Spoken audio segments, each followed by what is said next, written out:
Last April 2022, ginanap ang first leg of the Gravel World Series organized by UCI or Union Cicliste Internacional sa Bongabon, Nueva Ecija. It's the first ever gravel series ng UCI at isang malaking karangalan that the Philippines hosted its inaugural race. Naging magandang opportunity ito sa mga Filipino cyclists na makasali sa isang prestigious na international race. Let's talk about the UCI's Gravel World Series na nangyari sa Bongabon, the onion capital of the Philippines, with two of the race's winning Filipino cyclists. Pakinggan natin yung mga kwento nila behind their experience, preparations, and the things that they look forward to dahil as winners, kakarera sila this October sa Gravel World Championship na gaganapin sa Tuscany in Italy. This is Lester Babiera and you're listening to Tambike Session, an Anima podcast. Let's all welcome ang dalawa sa mga siklistang nakapasok sa Gravel World Championship. Hello, Vince Angeles and Neil Claves. Welcome to Tambike Session. Grabe naman yun. Congrats, Grabe Vince, ha? introduction yun. Yan. Congrats, Vince and Thank Neil. you. Thank you. Top 25% ng finishers per age category ang makakapasok sa Gravel World Championship. Kaya nakakatuwa na kasama natin ngayon ang dalawa sa mga winners. So Vince and Neil, kwento nyo naman, ano yung nangyari dun sa UCI event sa Bongabon? Wala kasi ako noon di ko napanood. So gusto ko sana... Inantay ka nga namin eh. dalhin nyo kami kasama ng mga nakikinig sa atin yung nangyari during that event. Kamusta yung ruta niya? Ano yung ilang kilometers? Gaano siya kahirap? Pwede nyo ba kaming dalhin? Kasi hindi kami nakakarera dun eh. Hindi namin na bike yung ruta ng Bongabon race ng UCI. So ano yung mga naranasan nyo? Ayan, si Neil. Magaling mag-analysis. Mag-analyze si Neil na ruta. So, yung first stretch siguro yung first stretch nung Bongabon. Hindi. Magsimula muna tayo dun sa after ng starting line, nag-river crossing agad kami na mababaw lang. Tapos medyo mabato. Tapos dun pa lang parang kalasan na kasi sobrang nakakabay yung part na yun eh. Pag hindi ka sanay sa... pag natataranta ka sa mga ganun, pwede ka ma-dismount tapos masisira yung pacing mo. Tapos umakyat kami dun sa sand part na after nun, mahabang stretch na siguro yun na yung for me pinakamagandang type na gravel talaga. Yung sand na hindi loose, na pwede mong hatawan ng sobrang bilis.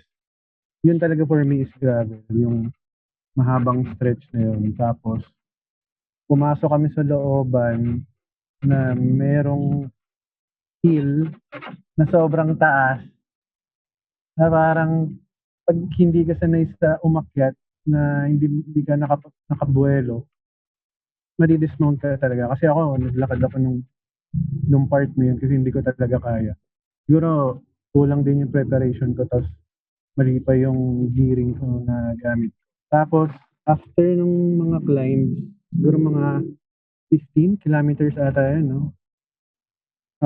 Downhill na sobrang saya na parang mapapakapit ka na lang sa drops tapos hindi mo na anin yung brakes mo, hindi mo na pipindutin, hindi ka na mag-brace kasi sobrang, yun talaga yung for me yung sobrang exciting sa parang na-pump up ako na dun sa race.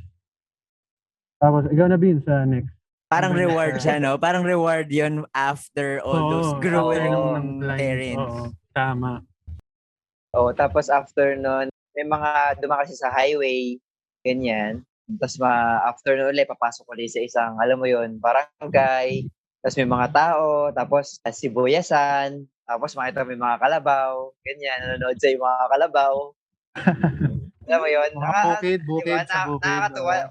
Sa bukid talaga nakakatuwa, di ba? Parang tawag dito, all creations are watching. Silang audience sa, sila yung audience namin.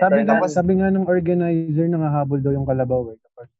Parang Oh. iniistorbo, kaya mag-ingat daw, di ba? Parang, So, Oo. hindi lang pala kalsada yung challenge dito, pati mga kalabaw. Oo, At mga mga habol aso. talaga sila. At mga aso. Ayun, aso pa pala. Madami pang aso. Ang Oo. lupit naman itong Oo. gravel ride na to. Oo.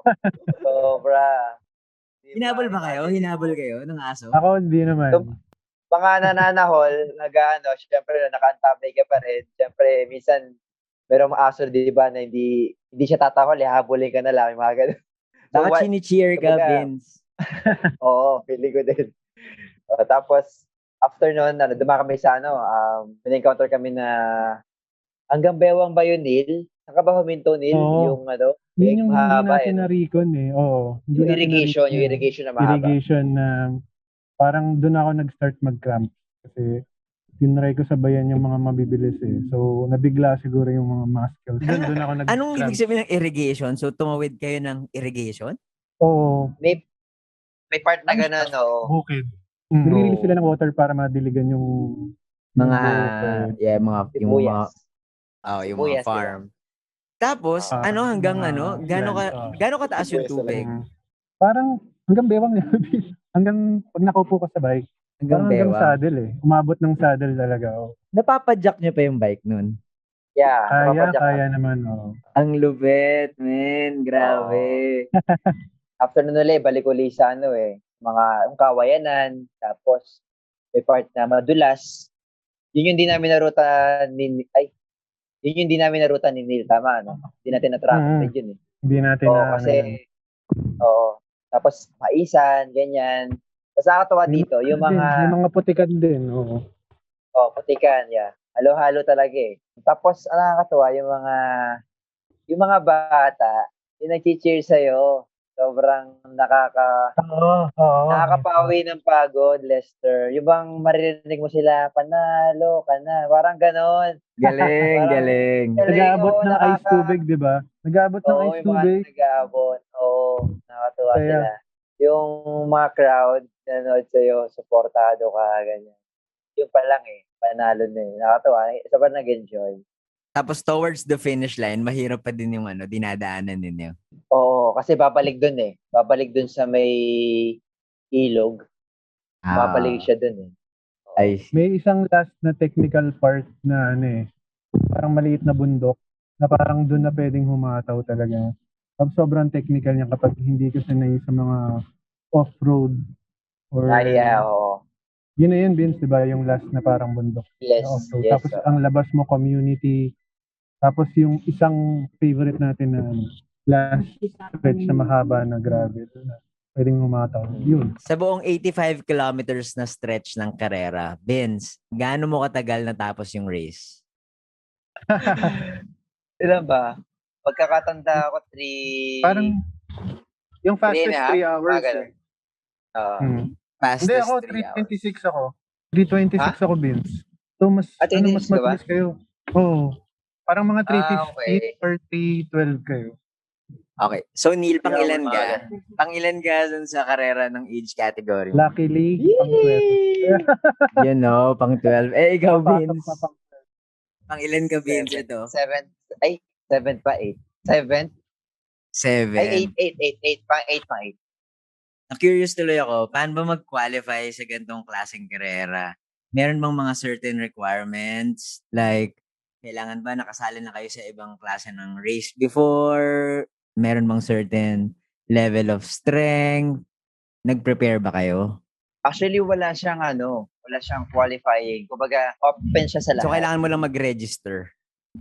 Nag-register kami. Tapos, when it comes sa preparation naman, kumbaga, siguro naging malaking advantage namin yung pagsali namin sa Kalatagan race, which is yung 90 kilometer epic.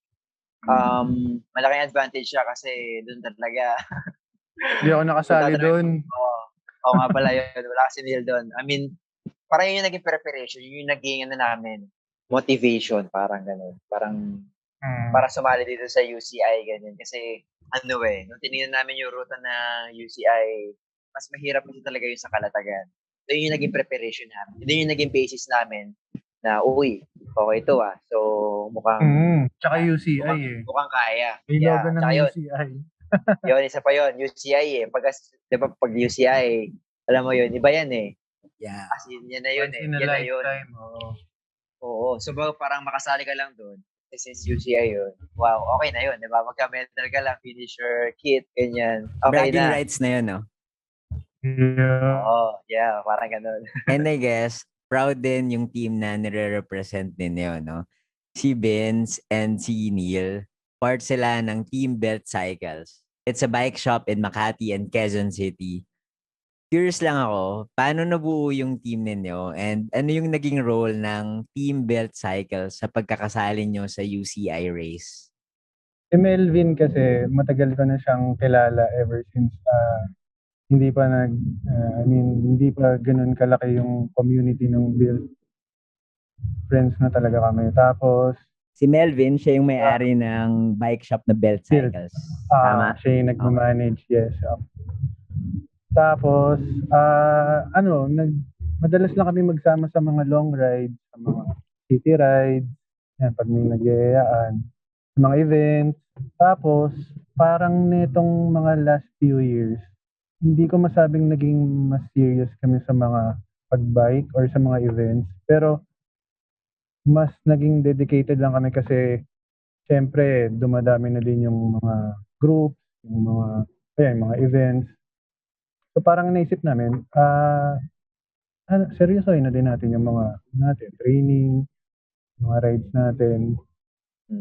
Tapos yun, dumating nga tong mga events na UCI, mga gravel race, mga long ride, mga endurance rides.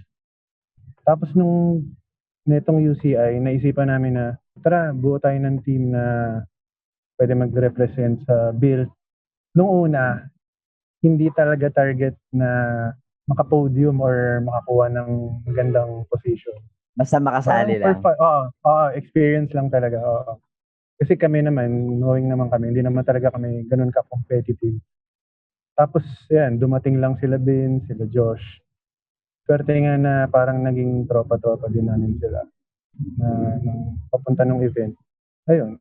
Paano makapasok sa Team Belt Cycles? Nag-audition ba kayo? Ikaw, Vince, nag-audition ka ba? Sumayaw ka ba? Kumanta? Vince. Anong ginawa mo para makapasok sa Team Actually, Belt Cycles? Yun nga, ito nga nakakatawa, Leslie, di ba? Remember yung The Journey of Hope? Yeah, through that. Yun yung naging medium. Tas, kasi, ayun, parang nung time na yun, ang galing, surprise ako ni Melvin. Binigyan naman ng jersey ng Build. So, yun na yung parang, alam mo yun, parang sinabi niya, welcome to the club. Ganon. Yeah, parang gano'n. Kasi, di ba, yun na yun yung jersey ng Build Cycles. Dati, kasi tinitingala ako sa mga industriya, lalo na sila Sok, yan, sila Intoy, sila Melvin, yan, si Neil, yan. Ano yan? Bro, baka na yan, Mga idol. Oo, kasi, sabi ko, paano kaya ako makaka-ride ng mga to, ganyan. Seryoso yun. Seryoso yun. Yung kasi, iba yung dati kasi WeFix pa sila. Yung kasi yung nagsimula sa Fixed Gear kasi nagsimula talaga. WeFix pa yung grupo nila dati. WeFix na pa yung parang grupo. na sila sa Mga Fixie Boys. Yes, yes. So, pag sinabi WeFix, talagang, ang lalakas niyan. So, talagang kilala. No? So, dati, parang, alam mo yun, tinignan ko lang sila, gusto ko na parang ako yung makapasok sa team nila, ganyan, pasok ko kaya, parang ganyan. So, yun, The Journey of Hope, ganyan. Biglang si Melvin, kaya yun, na-delay ako sa Tagigaraw. Hinintay ko yung jersey na yun. So, surprise pa lang. Oo. Doon, yun yung story ng Lester, kung paano naman nakapasok sa mga nakikinig, yung Journey of Hope, ito yung project ni Benz nung December 2021 kung saan inikot niya yung Luzon at nag-raise siya ng funds for cancer survivors. Tama, di ba, Benz? Yeah. Yes. For those who are unfamiliar, can you tell us ano yung difference ng gravel cycling sa ibang klase ng pamimisikleta? Tama ba ako? It involves rougher terrains gaya ng bato, unpaved roads, rivers, etc. So sa gravel kasi, halo siya eh. May parang pang XC, ganyan. yung mountain bike. Tapos, as in, lahat ng kalsada, dadaanan mo. So parang it's a mix, no? May mga putik, Mix. kung merong mga bato-bato, may mga Oo, single tubig. track. Si Neil, nakwento niya kanina na isa sa mga favorite niyang part is yung downhill, yung reward after those sand, those rivers. Aside from that downhill treat, ano pa yung memorable experience doon sa karera? Pagdating ko ng finish line. Kasi sobrang saya nung nakita ko kahit nauna sila Ben, sila Josh, sila Sok. Kasi parang matapos mo lang yung race, sobrang sarap na nung feeling. Na tapos yung mga kasama mo pa natapos din. Pero may hinintay pa din kami ibang friends na yan, hope namin sana nakatapos din sila. Well, natapos naman nila. I was about to ask, ano yung feeling na makarating sa finish line? Si Neil, he was welcomed by friends and teammates, and my hope na sana makatapos din yung ibang friends niya. Ikaw, Benz, ano yung feeling na nakarating ka sa finish line? Umiiyak talaga ako last 1 kilometer, umiiyak na ako eh. Bakit? So, oo, kasi yun nga yung RD ko. Actually, sabi ko parang bibigay na talaga yung RD ko. So, parang matatanggal na lang siya bigla, ganyan. Kasi lumalangit-ngit na, alam mo yun. Kasi hindi mo talaga alam, pwedeng yung possible na mangyari pa kasi hindi pa tapos yung karera, di ba? So may anxiety pa Nakakaano. din. Last Oo, kilometer. yes. Oo, meron pang kasi mamaya, 'di ba, may mauna pa sa'yo, ganyan. Pero nung actually kalmado ako no last 10 kilometer, ganun, last 10 and 5 kilometers, ganyan. Pero nung last 1 kilometer, wala na kasi yun na yun eh, sabi ko, ito na yun. Tapos yun, parang sobrang thank you Lord kasi safe kami. Ayun, kumbaga, napagkaano ko sa finish line, yung mga teammate ko, safe. Tapos qualify pa, 'di ba? So nakaka-overwhelm na hindi mo na-expect na gano'n yung Parang mangyayari. nakaka-inspire tuloy. Gusto ko tuloy, well, wala pa ako sa level ng ganun, pero parang ang sarap sumali sa race someday and experience these kinds of things. Yes. Oo. Tinanong ko kanina yung preparations na ginawa ninyo and nakwento nyo na nagkaroon kayo ng mga recon. Aside from that, si Vince kumarera ng gravel race a few weeks before that. Ano pa yung preparations na ginawa ninyo? Halimbawa, yung bike ninyo ba? Kinabitan niyo ng malulupit na pyesa? Or may diet ba kayong ginawa? Para dun sa mga taong gustong sumali sa karera, baka bigyan niyo sila ng tips sa preparations. Okay, so ang preparation na number 1 yung nakita namin yung nag-send na ng ruta si QCI kung saan gaganapin yung bungabon niya. Yun, nag-track read kami nila Neil kasi para maano mo din mapag-aralan kung ano yung best na gamitin na tire, yun. Tapos kung saan yung may mga technical, kung saan yung Yung uphill. technical na aspect, medyo naging key din siya sa preparations ninyo. Yeah, oo. Malaking bagay yun na kung alam mo kung saan ka aatake, di lang kasi atake na atake yan eh. Alam mo kung saan yung recovery mo, saan mo iti-take yung ganitong fluid mo, yun, yung mga gano'n. Pero siyempre magbabago rin yan kapagka nasa race na. Minsan Oo nga. pagka yung sobrang intense na Ikaw, gano'n. Neil, ano yung mga preps pa na ginawa ninyo? Actually, nakatulong din yung pag nakita niyo yung photo ni Gilson tsaka ni Marlo na nagpa-plan kami ng shoutout nga pala sa namin, race director namin sa kay Aaron Pugal. Siya yung nagplano Yeah. ng saan kami feed zone, saan pupwesto, yung logistics, yung Support sino group, yung shoutout din. support group. Support group pala natin sila Mark, Teka, KCC, Mr. Wide si Eye. KCC, yeah. Marlo, Ayan. Gilson, ayan. Support group ng Team Belt Cycles. Sobrang solid nila, solid. Solid yun.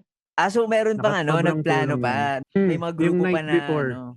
Yes. Hindi siya kasali sa plano na paplanuhin na support group sila. Parang sumama lang sila for siguro, manonood lang. Since willing naman sila or pinilit namin sila. Ayun, Wala silang sobrang saya. choice. Wala silang Hindi. Thank you nga pala sa mga tropa. So, during the race, 85 kilometers, nalaman nyo na nag-qualify kayo, nanalo kayo. Well, the fact lang na natapos yung 85 kilometers, I think it's a very incredible feat.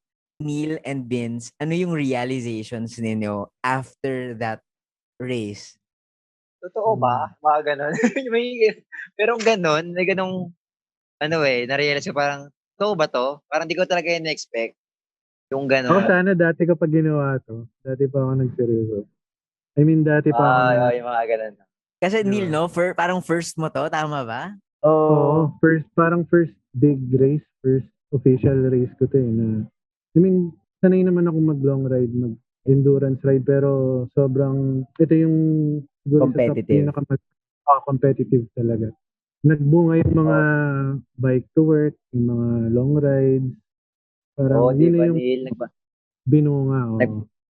Nagbabike packing lang, ganyan, di ba? Pupunta lang tayo sa Santa Ines, Leicester, di ba? Galing. Ganun. Yung mga akala nyo mga fun lang na ginagawang pagbabike, merong pinatunguhan. Totoo.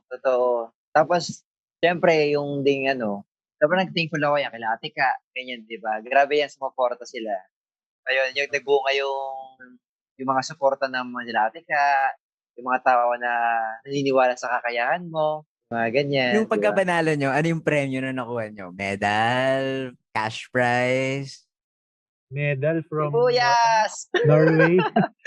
Norway ba? Ano? Medal from Poland daw.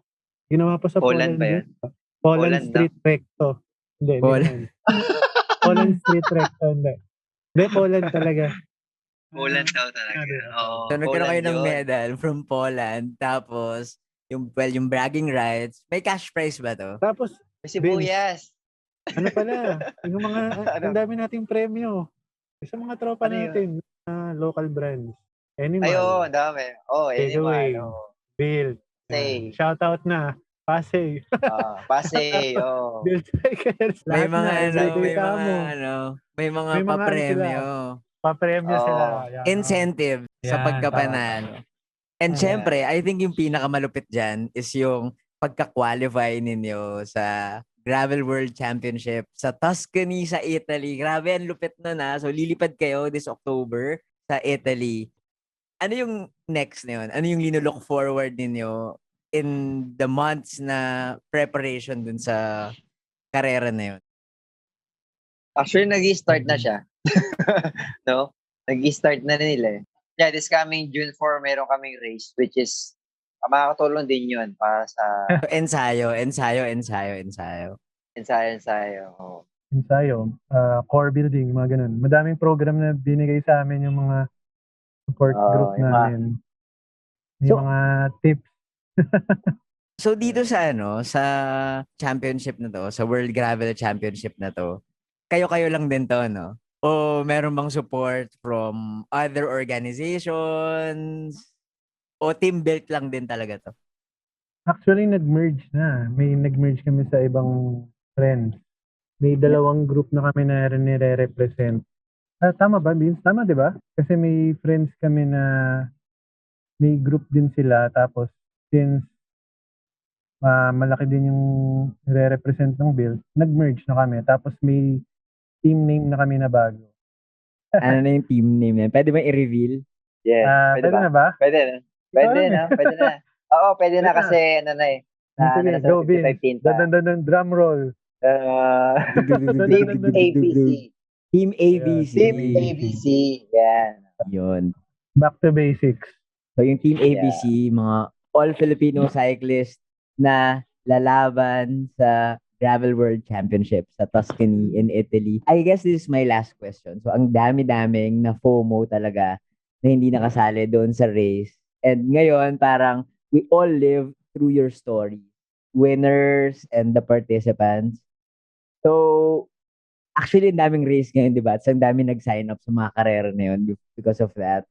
Any advice to Filipinos na gustong magkarera regardless if it's gravel, if it's road, mountain bike race?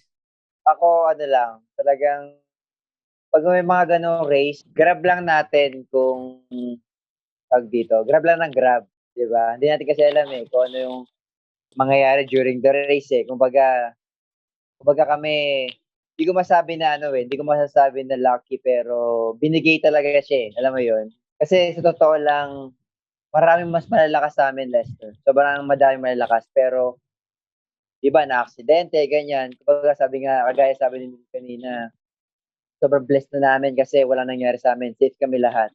Alam mo yun, yung safety namin talaga yun yung importante. Kasi yung iba dyan, alam mo yun, aksidente na, nasira pa yung mga bike nila. Okay. So, siguro yung advice ko, train lang ng train. Ensayo lang ng ensayo kahit walang nanonood.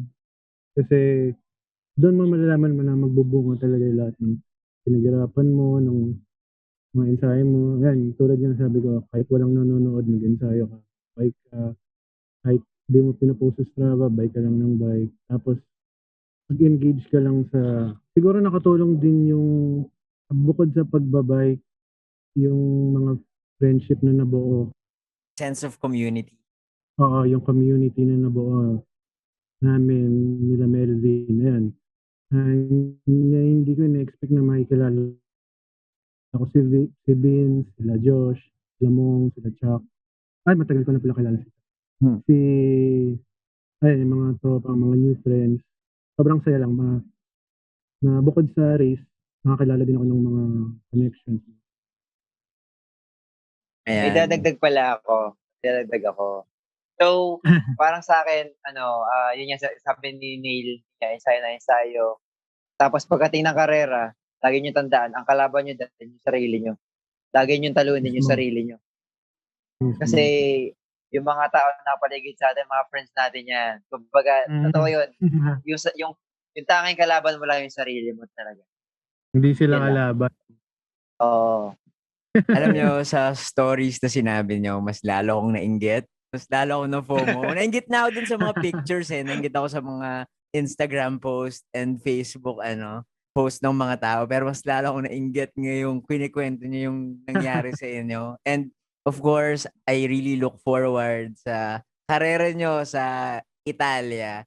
I'm pretty sure pinaghandaan nyo yan. And I wish the two of you and the rest of the Filipino cyclists na kasali, Yes. lahat ng Let's luck go. na pwede. Yeah, Let's sana go. manalo ang Yeah. Pilipinas. Itayo ang bandera ng ating bansa sa Italia. Oo. World Sa karangalan Gravel nyo, Championship. sobra.